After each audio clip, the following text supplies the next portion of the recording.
Libertad es. El Cuerpo Académico Democracia, Sociedad Civil y el Sistema de Radio y Televisión Intermedia de la Universidad de Guanajuato presentan Libertad es. Un espacio donde la opinión se hace sonido. Comenzamos. Bienvenidos, estimados radioescuchas, televidentes de Libertades UG. Le damos la bienvenida y el día de hoy vamos a hablar de política en Centroamérica y para ello tenemos dos excelentes invitados. Obviamente, pues a la distancia, porque todavía no podemos hacer los programas en vivo como lo solíamos hacer antes de la pandemia, pero gracias a la magia del Internet vamos a platicar hoy con el doctor Miguel Vilches Hinojosa, quien es profesor del Departamento de Estudios Políticos y de Gobierno y además miembro del Cuerpo Académico Democracia, Sociedad Civil y Libertades, a quien saludo. Miguel, ¿cómo estás? Hola Jesús, muchas gracias por la invitación. Muchas gracias a ti, Miguel, y te pediría que tú nos hicieras el favor de presentar a nuestro invitado internacional de este programa. Sí, bueno, pues agradecerle a José Luis Rocha, quien es un amigo con el que he compartido muchas ideas y a quien admiro y respeto.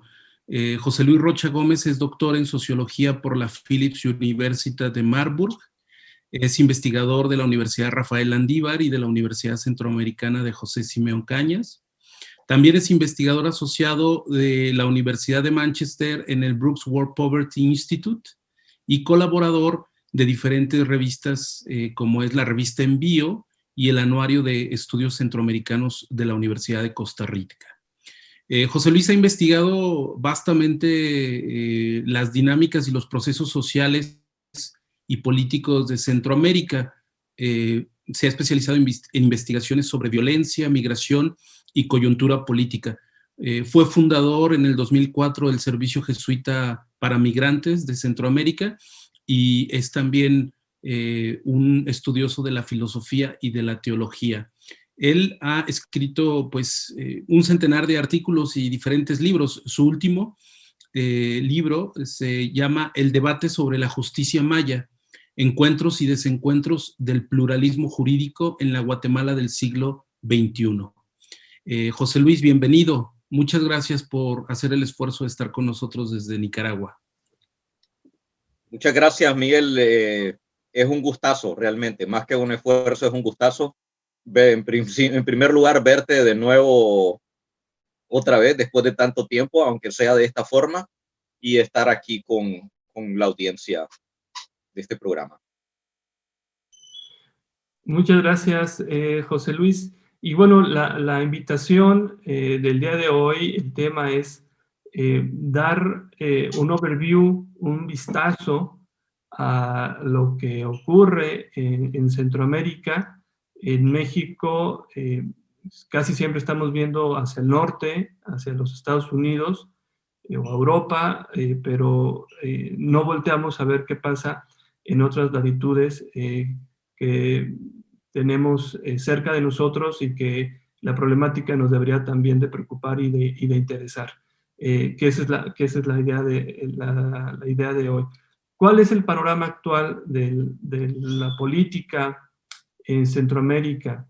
¿Cuál es, también pensando en términos de la afectación que ha tenido la pandemia en los países que conforman Centroamérica? ¿Esta va para cualquiera de los dos? O... Sí, en especial para ti, José Luis. Queremos abrir contigo. Bueno, yo en primer lugar lo que quiero decir es que hay, digamos, lo que resalta, digamos, en Centroamérica, digamos, es la instalación de unos autoritarismos en los gobiernos. Es decir, yo creo que ese es el factor principal, esto es lo que marca la tónica, este es el denominador común que tienen los gobiernos. O sea, en primer lugar tenemos en Nicaragua, empiezo por ahí porque es lo que me pilla más cerca. Tenemos a Daniel Ortega gobernando desde el año 2007. Ganó las elecciones probablemente justamente porque la oposición estaba dividida limpiamente, creo yo, las de 2006, y a partir de entonces las siguientes elecciones municipales, presidenciales, para la Asamblea, para diputados del Congreso, fueron una serie de fraudes. Eso está ampliamente documentado. Pero poco a poco fue, digamos, haciéndose con los otros poderes y construyendo un sistema político de partido único, eliminando a los contrincantes y sobre todo eliminando las cuotas de poder que pueden tener los otros, los rivales. Entonces, esto, digamos,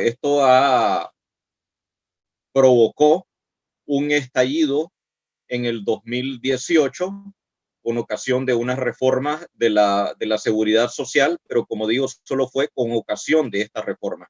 En realidad venía un acumulado de malestar como consecuencia de esto que acabo de explicar, pero que había sido, digamos, de alguna manera medio contenido por el hecho de que Nicaragua venía recibiendo en promedio más o menos unos préstamos de la cooperación venezolana que redondeaban más o menos, promediaban unos 500 millones de dólares al año, que en términos de la pequeña economía nicaragüense es bastante. Entonces, digamos que esto ayudaba para tener un poco para el botín de la cúpula del FCLN y otro poco para programas sociales. Pero como eso se acabó, se agotó, digamos, por las sanciones a Venezuela y otras circunstancias, se acabó en el 2017, en el 2018 pues estalló, se impusieron las condiciones económicas y estalló la crisis. Hubo un levantamiento fuerte en el que muchos participamos de manera bastante activa, hasta los que no somos de andar en las calles, y esto, como el gobierno reaccionó con una represión brutal, descomunal, totalmente desproporcional, que produjo más de 300 muertos, decenas de miles de refugiados, estamos hablando de más de 70,000 solamente en la vecina Costa Rica, y más de 1,000 presos políticos. Hay todavía más de un centenar aún en las cárceles de este gobierno. Entonces, esta es, digamos, a grandes rasgos la situación de Nicaragua. No hay independencia de ninguno de los poderes. El poder judicial funcionó para castigar a los líderes de la oposición, imponiendo condenas de hasta 200 años a líderes de un movimiento campesino que hicieron nada más que una lucha cívica. No hubo una posibilidad de tener una resistencia armada, aunque sí hubo algunos, digamos, algunos opositores en algunas barricadas que tenían armas y que las usaron. Esto, digamos, fue un uso moderado de la violencia de parte de la oposición. No se puede decir que fue 100% pacífica, pero la represión sí fue desproporcional. Y lo que tenemos ahora instalado es un Estado tremendamente represivo que se prepara para enfrentar unas elecciones en noviembre de este año, a todas luces, por lo fraudulentas, lo más seguro, pero parece que ni siquiera haría falta la necesidad de realizar un fraude, porque están todas las condiciones dadas para que esto, digamos, para que la oposición se sienta imposibilitada de participar.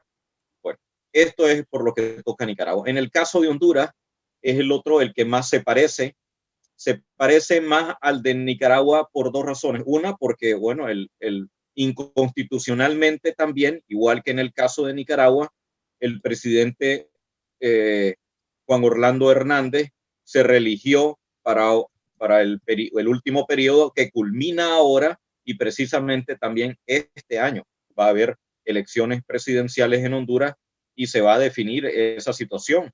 Se parece también en otro aspecto, y es que es el único otro gobierno centroamericano que tiene en la bolsa a las fuerzas policiales y militares, es decir, donde el Juan Orlando Hernández, quien gobierna, también logra controlar otros poderes que le dan una sustancial base, solidez a su dictadura, podríamos decir, porque es igual que en el caso de Nicaragua, digamos, está impuesto con un fraude que fue el que hubo en las últimas elecciones, y es probable que se prepare para continuar mediante otro fraude. Entonces ahí tenemos otro autoritarismo.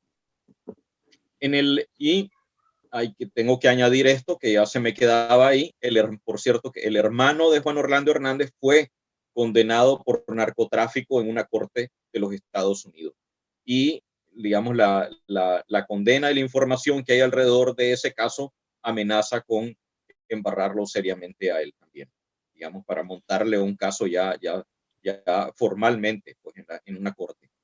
Pero a todo esto, bueno, en el caso de Guatemala, con Alejandro Giammattei, un médico, tenemos, a propósito de lo que hablaba de la pandemia, después podemos tocar lo de los otros países, tenemos el peor manejo en la actualidad. Es decir, este es el país que va más rezagado en la aplicación de vacunas y últimamente también en la aplicación de los test, en las pruebas para el COVID. De manera que la gente que ha viajado últimamente de allá, de Guatemala hacia Nicaragua, me cuenta que lo tuvieron que hacer por tierra, no pudieron hacerlo en avión porque no podían cumplir con el requisito de presentar la prueba.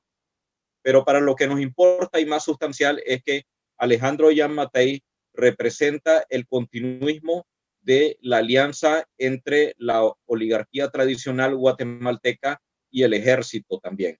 No se puede decir que lo tenga todo en la bolsa porque porque hay fisuras, digamos, y hay un sector empresarial relativamente modernizante, más ligado a los negocios de la exportación, de la industria y del comercio también, y menos ligado, digamos, a los rubros de la agroexportación. Entonces, no es que no es un bloque sólido el que existe. Giammattei representa el sector más conservador dentro de ese bloque de poder y el que está más cercano a los militares.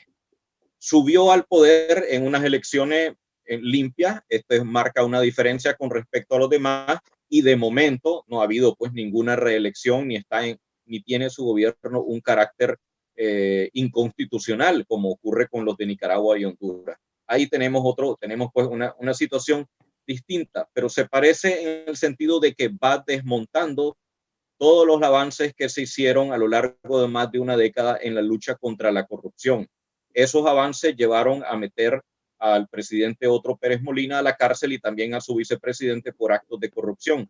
Y los movimientos que viene dando últimamente con destitución de fiscales, desaforamiento también de personajes en puestos claves, como Gloria Porras, una magistrada de la Corte Suprema de Justicia, creo que ella se llama Corte de Constitucionalidad en Guatemala, fue recientemente amenazada con un juicio que es totalmente amañado, le quitaron su inmunidad y esta señora que se había portado muy decentemente porque ella fue una de las que impugnó, digamos que a Efraín Ríos Montt, al golpista y dictador Efraín Ríos Montt, causante de masacres a principios de los años 80, se le exculpara. Ella fue una de las que desde su puesto, desde su magistratura, impugnó eso y ahorita le están pasando la factura, queriendo juzgar, de modo que ella tuvo que recurrir a exiliarse. Entonces hay movimientos muy feos que pueden entrar en la escarcelación de algunos de los culpables de actos de corrupción que ahorita purgan sus penas en prisiones guatemaltecas. Entonces también hay signos ominosos en ese país. Esto para hablar, digamos, de la política más visible. Después, aparte de eso, hay muchísimos detalles en los otros niveles locales, por ejemplo, en las luchas de los indígenas, etcétera, que también son muy angustiantes. Y en el caso de El Salvador, que digamos que podríamos decir que es la democracia que en el norte de Centroamérica mejor funciona, que es un país que ha tenido una relativa estabilidad. La estabilidad se debía en parte a un sistema bipartidista donde las dos fuerzas que contendieron en la guerra, que nacieron como fuerzas militares y se convirtieron en partidos políticos, que eran Arena en la ultraderecha y el FMLN en la izquierda, que fue una guerrilla, ese bipartidismo se rompió con la irrupción en la política de Nayib Bukele, el actual presidente. Nayib Bukele viene de las filas del FMLN, tanto su padre, que era su mentor hasta que murió y que fue el que lo inició en la política, como él, que fue alcalde de San Salvador por parte del FMLN, venían de las filas de ese partido. Pero él rompió, se afilió primero, usó la plataforma de un partido de derecha que se llama Gana, y luego ya en la presidencia montó su propio partido que se llama Nuevas Ideas, y con ese nuevo partido acaba de ganar este año, recién empezó el año, una mayoría aplastante en la Asamblea Nacional. Y a partir del 1 de mayo, esa nueva Asamblea Nacional, con el pido de nuevas ideas, con la mayor parte del poder, es la que se va a instalar y va a permitir el funcionamiento de un régimen enteramente autocrático, es la verdad. Y los signos que hay de la intolerancia que tiene Nayib Bukele con las críticas de la prensa independiente y con el sector académico y todos los que lo cuestionan, son unos signos que no presagian nada bueno, digamos, en lo que puede venir también en ese país, que de momento era hasta ahora el más estable. Eso sí, a diferencia de los casos de, sobre todo de Juan Orlando Hernández en Honduras y de Daniel Ortega en Nicaragua, Nayib Bukele sí está gobernando con una simpatía aplastante de parte de la mayoría de la población salvadoreña. Y bueno, con esto me quedo por el momento para lanzar la bola a Miguel. Miguel. Me ha parecido una muy buena,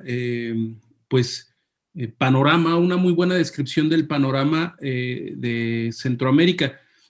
José Luis, tú has descrito del centro de Centroamérica, de Nicaragua, hacia el norte, ¿no? Nos hablaste de lo que está pasando en Nicaragua, en El Salvador, en Honduras y en Guatemala. Nos faltan dos países, que son los países, yo diría, capaz que tú no estás de acuerdo, pero los países más pujantes de Centroamérica, Costa Rica y Panamá, al sur de Nicaragua. Y estos dos países, tanto Costa Rica como Panamá, son países que son también, tú lo dijiste ahora, lugar de destinos migratorios, ¿verdad? Es decir, buena parte de los nicaragüenses van a Costa Rica, no solamente como trabajadores, sino ahora también como refugiados de las persecuciones políticas del actual régimen de Nicaragua.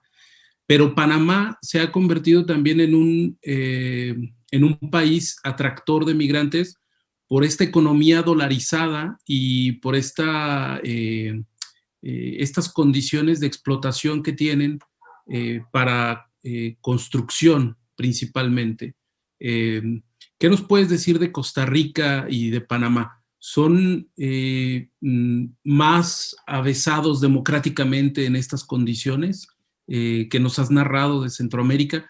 ¿Cómo entender este rompecabezas también, José Luis, de izquierda y derecha fallida, ¿no? Es decir, parece que ni en Centroamérica no acaba de cuajar los gobiernos de izquierda, los gobiernos de derecha. Todo parece estar muy desarticulado ahí, no se ve una claridad respecto del desarrollo democrático de Centroamérica. ¿Qué piensas, José Luis? Bueno, yo creo, tocando Costa Rica, que lo manejo mejor. Digamos, yo creo que el gobierno de Carlos Alvarado es de lo mejor que le ha ocurrido a Costa Rica en mucho tiempo. Es lo más parecido a lo que podríamos decir que es un gobierno entre socialdemócrata y casi izquierda, que ha subido en bastante tiempo. Los anteriores eran algunos clarísimamente de derecha, pues. No recuerdo cómo es que se llama el partido de Carlos Arias, que era el mismo de Laura Chinchilla, etcétera, pero era básicamente la derecha. Mis amigos costarricenses suelen decir, cuando uno se toma unas cervezas con ellos, este es el país donde no ocurre nada desde la independencia. Entonces, pero yo creo que sí ocurrió algo muy bueno con el gobierno de Carlos Alvarado. Se podrían mencionar muchos detalles, pues bueno, tener también como vicepresidenta y canciller al inicio. Creo que después dejó ese cargo también a una afrodescendiente mujer, además muy conocida por su activismo, bastante lúcida. A veces metió las patas, como nos ocurre a todos, en algunas declaraciones y fue muy criticada por eso, pero una persona inteligente, preparada y muy interesante. Que a nosotros, en particular a Nicaragua, la oposición nos ha ayudado con algunas de sus declaraciones. Es decir, ahorita Costa Rica está en una de las mejores situaciones en cuanto al ejecutivo de las que ha tenido en bastante tiempo. Y para nosotros, para el exilio nicaragüense, eso se ha notado en que ha habido una acogida inmensa. Ha tenido el gobierno costarricense un rol muy proactivo para poder recibir a la comunidad nicaragüense en el exilio.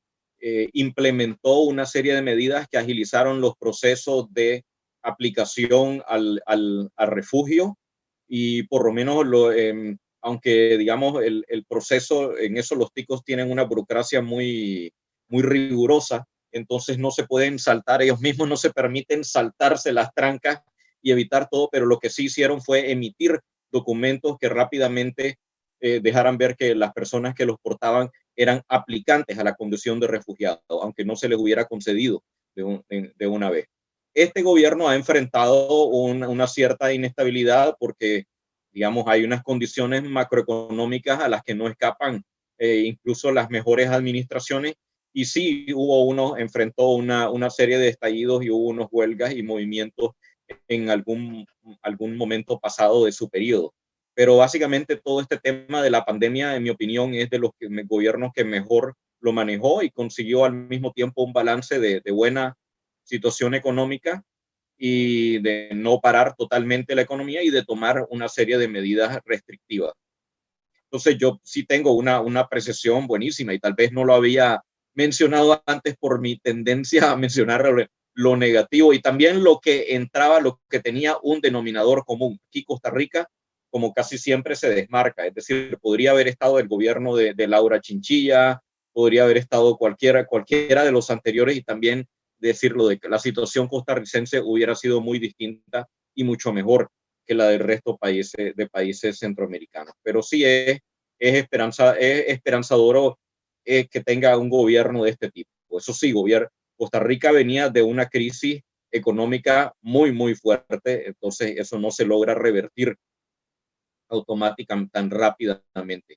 En cuanto a lo de Panamá, estoy menos informado, tengo que confesártelo, y eso que es un país donde viví 2 años y al que aprecio mucho, pero estoy menos informado de su laberinto político, digamos, de la situación política. Lo que sí te puedo decir es que cada vez que abro y veo las estadísticas sobre el COVID-19, me doy cuenta de que Panamá es puntero, es el país puntero en Centroamérica en cuanto a la aplicación de test, y va adelante también con la vacuna, es decir, en un índice sobre desempeño gubernamental del manejo del COVID, creo que en casi todos los indicadores que tiene ahí la Universidad de Oxford, que construyó ese índice, Panamá es el país que destaca en Centroamérica. Es decir, su sistema de salud realmente se ha preocupado por enfrentarlo esto de manera seria. Entonces, al menos en esta área va muy bien. Estoy menos enterado, digamos, de las tendencias políticas y de los partidos y todo eso, pero Panamá suele ser un país en ese aspecto también desde hace mucho tiempo muy estable, no importa si el gobierno es más de centro o de derecha o de centro derecha.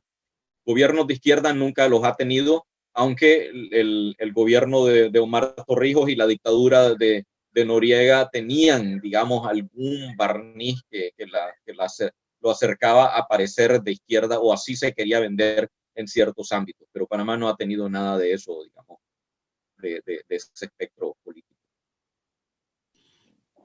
Sí, fíjate, José Luis, yo también me parece que Panamá es uno de los países que me llama mucho la atención para estudiar. A mí, cuando revisaba las estadísticas de Centroamérica, me llamó mucho la atención que Panamá, incluso según el Índice de Desarrollo Humano, está por encima de Costa Rica en la última medición de Naciones Unidas, y lo ponen, digamos, de los países de la región con 0.795, y Costa Rica está con 0.794.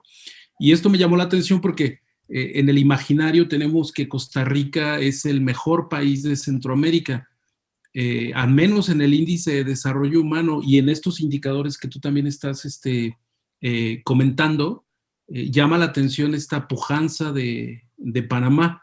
Creo que es uno de estos. Disculpa que te interrumpa, solo es por si acaso. No, adelante. Tu comentario, tu argumentación deriva por otro lado y se me escapa entonces esto. Solo disculpa que te interrumpa. Sí, pero como viví ahí, me doy cuenta también de lo engañosos que pueden ser estos índices. Es decir, Panamá tiene un estado fuerte y por eso tiene una gran inversión en salud, en educación, etcétera. En salud, ya lo estamos viendo, digamos, en esto hay un muy buen desempeño, creo yo. Pero en educación, por ejemplo, si a Panamá lo mides por número de escuelas, por los profesores que tiene, por tener bien cubierto, por la universalidad de la educación, etcétera, Panamá queda bastante bien parado. Eso le ayuda muchísimo también. Pero cuando ya vas a ver la calidad de la educación pública y la comparas con la de Costa Rica, entonces ahí no, ahí ya truena. Es decir, ahí ya no funciona tan bien la cosa. Entonces, ese es el problema también de algunos índices que, pues, las limitaciones obvias, pues, son más capaces de medir elementos cuantitativos y se le escapan algunos detalles y el diablo está en los detalles. Así es. Nos queda poco tiempo para cerrar este primer bloque. Si les parece, vamos a una pausa de una vez para no cortarle la idea a nadie, porque nos queda poco tiempo de este bloque y continuamos. ¿Les parece? Entonces, estimados escuchas, regresamos en unos instantes a Libertades. Libertad es. El Cuerpo Académico Democracia, Sociedad Civil y el Sistema de Radio y Televisión Hipermedia de la Universidad de Guanajuato presentan Libertad es. un espacio donde la opinión se hace sonido. Comenzamos.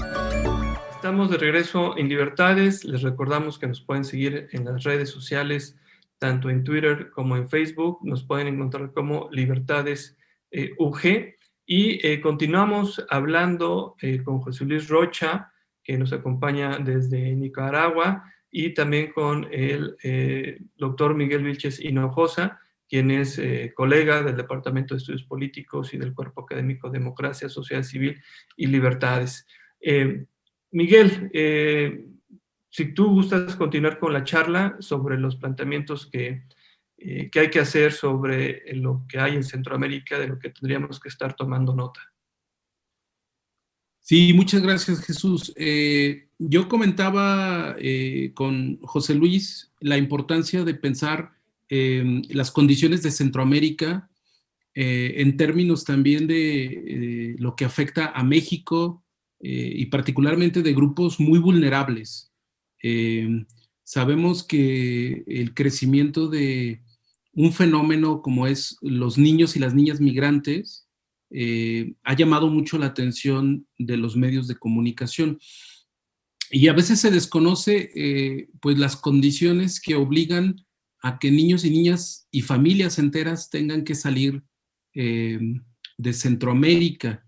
Yo quisiera preguntarle a José Luis, estas travesías que estamos viendo de niñez migrante por México tratando de llegar a la frontera de Estados Unidos, incluso muchos de ellos que se quedan en México, principalmente en la zona del sureste mexicano. ¿Cómo lo ve él desde Centroamérica? Él ha estudiado mucho, por ejemplo, el tema de de las pandillas y de las maras de Centroamérica, que son un factor también en este rompecabezas que obliga a las personas a salir de Centroamérica. ¿Qué nos dirías tú, José Luis, sobre esta realidad? Bueno, este fenómeno de los niños no acompañados y también de la migración en grupos, en familias, en núcleos familiares, es algo que viene presentándose desde hace ya varios años. Creo que ya su número alcanzó una cifra significativa, grande, como para llamar la atención, como allá como por 2012. Y así 2012, 13, 14, 15, 16, fue creciendo.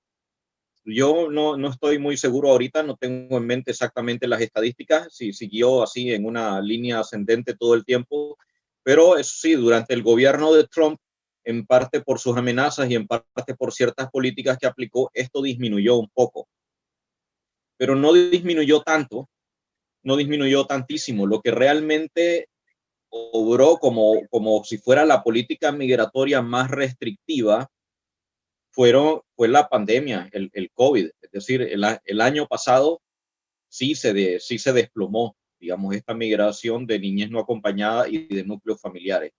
Pero este año las cosas cambiaron de nuevo y hay un repunte fuerte. Y eso se nota, creo yo, en las principales fuentes que tenemos para conocer esto, para medirlo, que no son las ideales, pero son las únicas que tenemos, que son las aprehensiones, es decir, el número de detenidos, tanto en México como en Estados Unidos. Entonces tenemos la cifra del, creo que se llama así siempre, Instituto de Migración Mexicano, Instituto Nacional de Migración, algo así creo que, pero siempre, Sí, y tenemos sí. las cifras del ICE en los Estados Unidos, y en esto aparece ese repunte fuerte. Por un lado, este fenómeno se debe en parte, solo en parte, ¿verdad? También a que estamos en un momento de la migración que podríamos decir que donde el factor de la reunificación familiar pesa muchísimo como una de las causantes. Entonces, hay una teoría de la migración, hay muchas que explican este fenómeno y hay una que está muy arrinconada y a la que normalmente no se le presta la atención, quizás porque no tiene tanta mordiente política, sino porque aborda la migración como un proceso como automático, y la teoría lo que dice es que la migración engendra migración, es decir, que una vez que ya tiene un cierto grupo, una masa crítica dentro del país de destino, esa va a generar y va a traer migración. ¿Por qué? Bueno, porque si están posible, por ejemplo, los padres de esos niños y ya tienen 3, 4 años de estar en Estados Unidos, estas personas ya se establecieron, quizás tienen un empleo mejor remunerado, por lo menos, aunque no sea fijo, pueden estar en el sector informal como en jardinería, en landscaping, que dicen allá, pero eso paga muy bien, ya tienen los pies asentados en ese terreno, en ese mercado laboral, y ellos pueden empezar a traer a sus familiares, que pueden ser sus hijos o pueden ser hermanos o pueden ser sobrinos, según la estrategia familiar. Entonces ahí tiene, digamos, la migración engendrando migración, la bola de nieve migratoria, la migración que llama a más migración. Pero esto se junta al mismo tiempo con unas condiciones terribles de nuestros países centroamericanos, es decir, con que además de que la migración engendra migración, resulta que también los factores expulsores en los países de origen siguen siendo muy importantes. Y entre esos factores está el que mencionaba, es decir, están las maras, que están totalmente fuera de control, sobre todo en el caso de Honduras, y que tienen muchísimo peso. Este era un factor que, bueno, da mejor para otro programa, ¿verdad? No voy a entrar mucho en esto. Es un factor que se presentó, sobre todo, que agarró mucha fuerza desde mediados de los años 90 y que como propulsor de la migración es uno de los más importantes en este momento. Sobre todo en los países que ahorita repuntan como muy fuertemente en migración, como en el caso de Honduras. Lo fue en El Salvador, pero ahorita lo que se rumora es que el gobierno de Nayib Bukele llegó a una especie de convenio con la Mara Salvatrucha, y por eso la violencia que proviene de las maras en ese país está más contenida. Y eso se nota también en que existe una menor migración del Salvador hacia los Estados Unidos. Por esa razón creo yo que los Estados Unidos está relativamente complacido con el gobierno salvadoreño, le parece medido a través de ese indicador como un gobierno relativamente exitoso, aunque de vez en cuando le dan su coscorronazo porque se da signos de autoritarismo que sí preocupan a la visión democratizante que tienen los Estados Unidos. Entonces, digamos, tenemos eso, las maras, pero tenemos la inestabilidad política, tenemos los autoritarismos, tenemos los militarismos, tenemos la industria extractiva.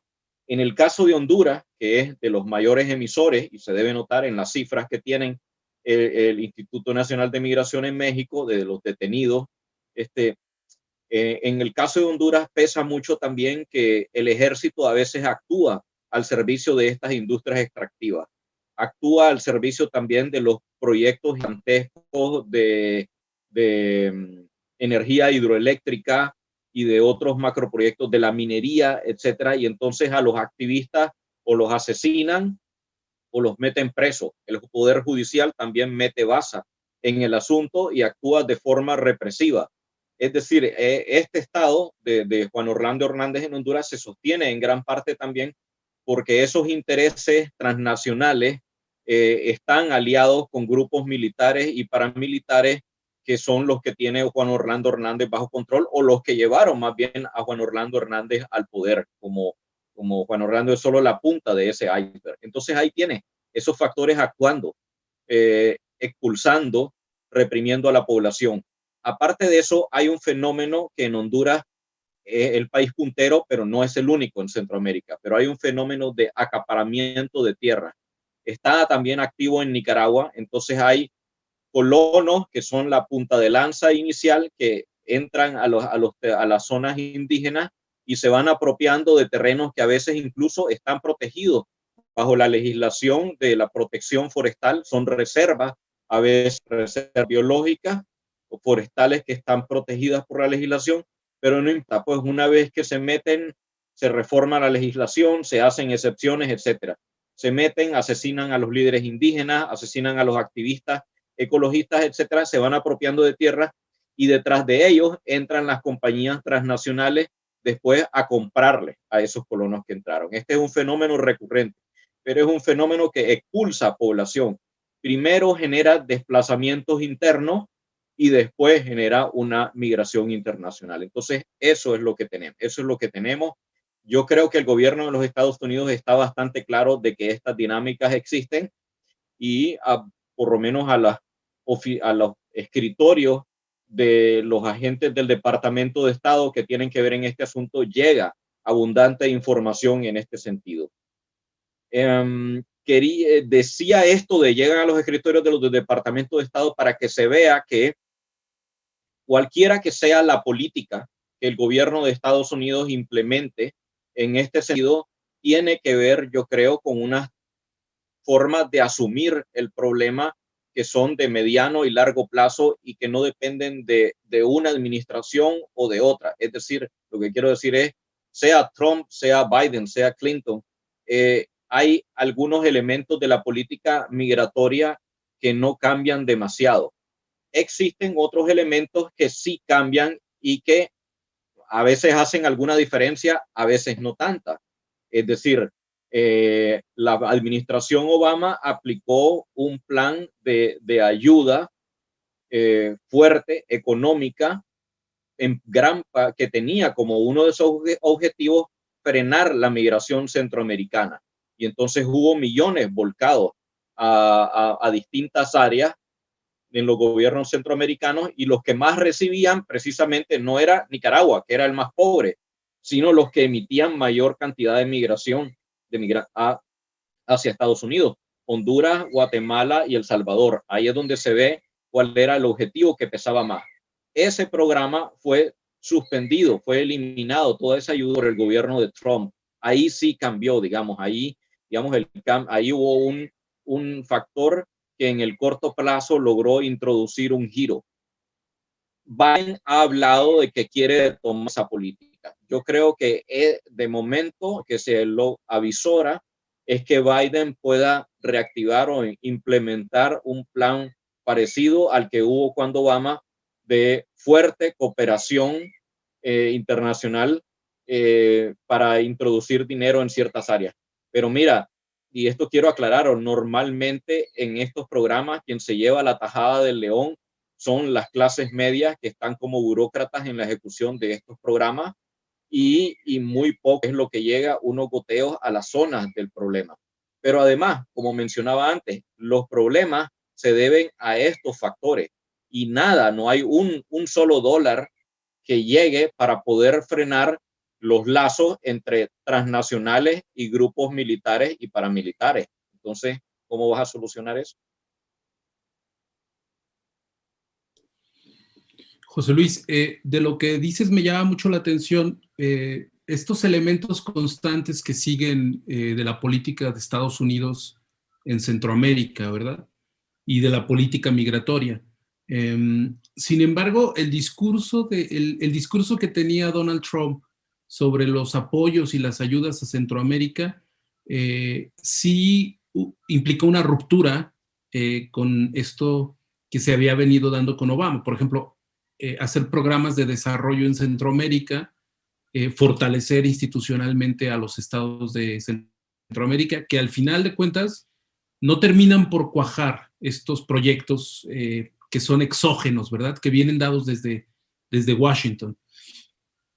Ahora, en la coyuntura actual, el presidente Biden sí se ha manifestado por quitar esa, pues digamos, mirada escéptica de Donald Trump sobre promover el desarrollo y el fortalecimiento en Centroamérica de los estados y para evitar justamente la migración forzada. México, el actual gobierno también ha hecho propuestas para intentar impulsar desarrollo en Centroamérica. Hacia el futuro, ¿qué podemos esperar de estos países, principalmente los expulsores de migrantes, como Honduras y como Guatemala, que son los que apuntan mayor número de desplazamientos forzados? Yo estaba ahorita checando un documento que hicimos sobre los escenarios migratorios de Cana y veía las estadísticas estas que tú decías sobre los niños y las niñas centroamericanas, y el comportamiento sí es ascendente. En México, estoy hablando no solo de los no acompañados, aunque son la mayoría, ¿no? Pero desde el 2017, que se detuvieron a 17,000 niños y niñas, en el 2018 subió a 28,000 niños y niñas, y en el 2019 subió a 50,000 niños y niñas. Entonces, la mayoría de ellos procedentes de Guatemala, Honduras, El Salvador, y la mayoría de ellos no acompañados. Pero lo que quiero decir es que sí se ve una tendencia creciente de esto. ¿Qué podemos esperar para que esto cambie en Centroamérica? ¿Tú cómo ves ahí el tema? Buena parte de lo que yo he escuchado de algunos colegas es que les preocupa mucho que Biden apoye esta industria extractiva, es decir, crear más hoteles, crear más minería, apoyar más a las empresas transnacionales que quieren recursos naturales, porque esto a final de cuentas lo conocemos como proyectos de desarrollo despojo, ¿no? Que generan más expulsión en lugar de hacer que las personas encuentren medios para subsistencia. Y el otro factor que me parece muy importante que decías es todo este tema de la presencia militar de Estados Unidos, la fuerza, por ejemplo, las armas que llegan a Centroamérica, evidentemente llegan de México, pero muchas de ellas compradas en Estados Unidos. Entonces ahí hay todo un tema. ¿Qué piensas tú? ¿Cuál es el futuro de Centroamérica? De momento yo solo veo el reforzamiento de estos autoritarismos y realmente, Sam, El Salvador, que parecía el más estable, que estaba mejor, ahorita es una incógnita. Pues no sabemos si se va a permitir que avance el autoritarismo de Bukele o va a venir en algún momento alguna contradicción fuerte y ojalá no ocurra, pero puede suceder un golpe de Estado. Digamos, ahí puede ser que los militares, y volvemos otra vez al militarismo en El Salvador, sería terrible, pues, sería espantoso. O sea, pero realmente, o sea, algo que yo al inicio celebré, que era salir de ese sistema bipartidista y que Arena y el FMLN se repartieran el poder, ahora me parece que solo tiene unos visos ominosos, terriblemente ominosos. Y vamos a ver qué sucede con la popularidad de Bukele, porque hasta ahora él siempre decía que el gran tapón para que él lograra grandes cosas en el país eran los diputados. Pero ahora que ya tiene el control de la Asamblea Nacional, no va a tener a quien echarle la culpa. Entonces vamos a ver qué sucede.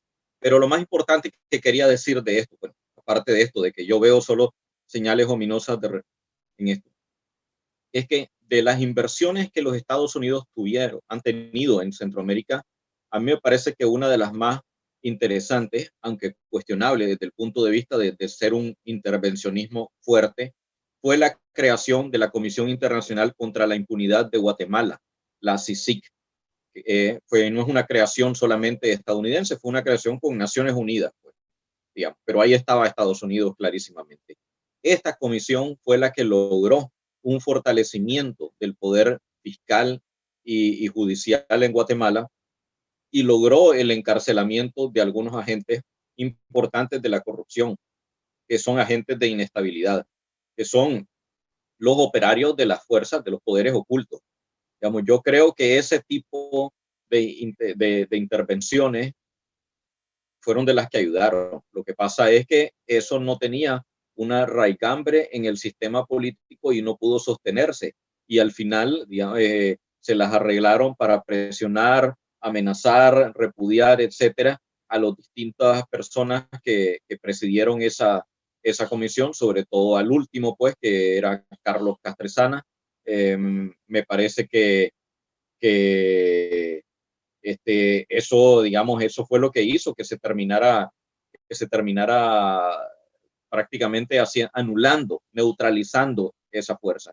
Pero, digamos, de todos los elementos fuertes de la cooperación, lo que más podía imprimir carácter en la política y tener una consecuencia, digamos, de carambola en las oleadas migratorias es una intervención de ese tipo, pues, una comisión contra la impunidad, porque gran parte de los problemas que tenemos en los países centroamericanos es eso, pues son poderes judiciales que están al servicio de la coalición, una coalición que hay entre los bloques que hay entre esos poderes ocultos y los poderes visibles que están también igual tan corruptos como los ocultos.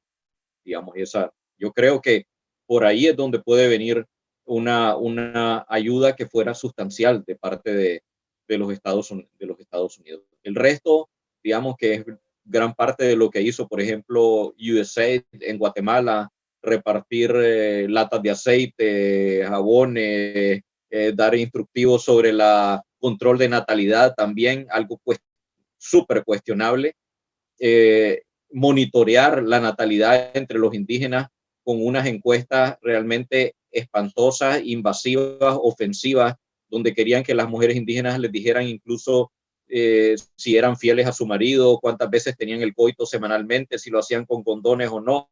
Cosas horrorosas, espantosas que hay que denunciar. Eso no tiene ningún efecto realmente es decir, eso no frena la migración, eso no ayuda a nada y esa es realmente una política retrógrada. En cambio, este fortalecimiento de sistemas contra la impunidad creo que incluso tiene una justificación en un sistema actual donde queremos que se vaya fortaleciendo cada vez más una juridicidad que sea internacional y no solo nacional, donde exista, pues, donde funcione, donde se globalice la justicia y se pueda hacer intervención de aparatos internacionales de justicia consensuados debidamente en sistemas de los estados nacionales que funcionan de manera anómala, es decir, funcionan de manera contra el fin para el que se supone que fueron instituidos.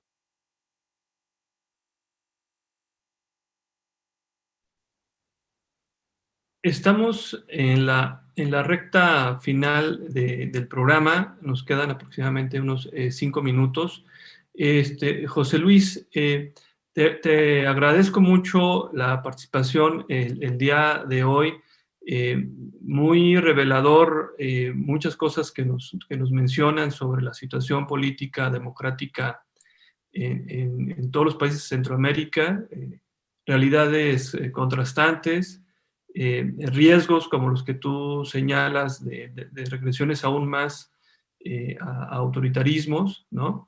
Y también que nos queda claro que no solamente la pandemia es un problema que tienen varios países de Centroamérica, sino también sus regímenes políticos. Te agradezco muchísimo el que nos hayas aceptado el día de hoy la invitación y te seguiremos invitando para seguir diagnosticando lo que pasa en esta región del mundo. Muchas gracias y bueno, es un privilegio estar en su programa y un gustazo, que estén bien. El gusto ha sido nuestro y antes de irnos, yo le pediría al doctor Miguel Vilches que nos diera un pequeño anuncio sobre un evento que tiene que ver con migraciones, al que José Luis ya también está invitado para participar, pero te cedo el uso de la voz, estimado Miguel. Sí, muchas gracias, Jesús. y también extiendo la invitación a José Luis. Estamos organizando un seminario de migraciones y ciudadanías. Le hemos puesto poderes móviles en Centro Norteamérica. Entonces también implica a la región de Centroamérica y de Norteamérica.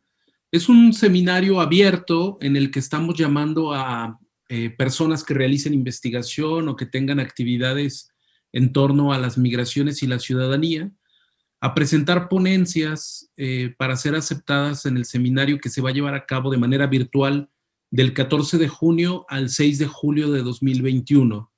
Este seminario lo van a poder ver por los canales de la Universidad de Guanajuato, particularmente el de la División de Derecho, Política y Gobierno, pero es un seminario que plantea una discusión amplia, un diálogo multidisciplinario sobre los efectos de las migraciones en la realidad política de toda esta región de Centroamérica y Norteamérica. Nos interesa saber cómo se está reconfigurando la ciudadanía, la democracia y los sistemas de gobierno con la participación de los migrantes. Tenemos 4 líneas de trabajo. Una primera línea de trabajo es la que se refiere a las perspectivas teóricas de la ciudadanía transnacional, cosmopolítica y global. Aquí nos interesa pensar sobre la resignificación de la ciudadanía en un contexto de globalización y de migración, pensar nuevas formas de ciudadanía, pensar cómo los migrantes en su proceso migratorio, tanto en el origen, en el tránsito, en el destino y en el retorno, pues tienen impactos en las comunidades, en los países donde transitan, donde llegan, a los que regresan, y nos interesa reflexionar sobre estos límites del concepto de ciudadanía. Una segunda línea es la que tiene que ver con las prácticas concretas de la ciudadanía migrante, y nos interesa aquí pues analizar con evidencia empírica estos procesos de transnacionalización de la vida social más allá de los regímenes legales de la ciudadanía. La tercera línea es la que tiene que ver con elecciones, comportamiento político y migrantes. Aquí nos interesa, por supuesto, el tema del voto extraterritorial de los migrantes. Nos interesa el reconocimiento de pues, los derechos políticos de los migrantes y en general toda la lucha político-electoral en la que se engarzan los migrantes. Y la cuarta línea de trabajo la titulamos Migrantes, Movimientos Sociales y Sociedad Civil Transnacional. Aquí lo que nos interesa pues, es revisar la acción colectiva transnacional de personas migrantes, incluidos caravanas, protestas y movimientos sociales de reivindicación de la aportación que hacen los migrantes, ¿no? La convocatoria para recibir ponencias es hasta el 3 de mayo de este año, es decir, tenemos una semana, un poco más de una semana, y la convocatoria la pueden encontrar en diferentes plataformas, entre ellas el Facebook del Seminario Migraciones y Ciudadanías, y el Twitter, que también estamos como Semigra Ciudad. Muy bien. El doctor Jesús Aguilar es parte del comité organizador, junto con el doctor Carlos Cordurier, y otro colega también, el doctor Luis Rodolfo Morán Quirós de la Universidad de Guadalajara, está como coordinador académico de este evento conmigo. Muchas gracias, Miguel Vilches, ya lo tienen ahí. Muchas gracias, José Luis Rocha, se nos ha terminado el tiempo. Nos escuchamos y nos vemos la siguiente semana.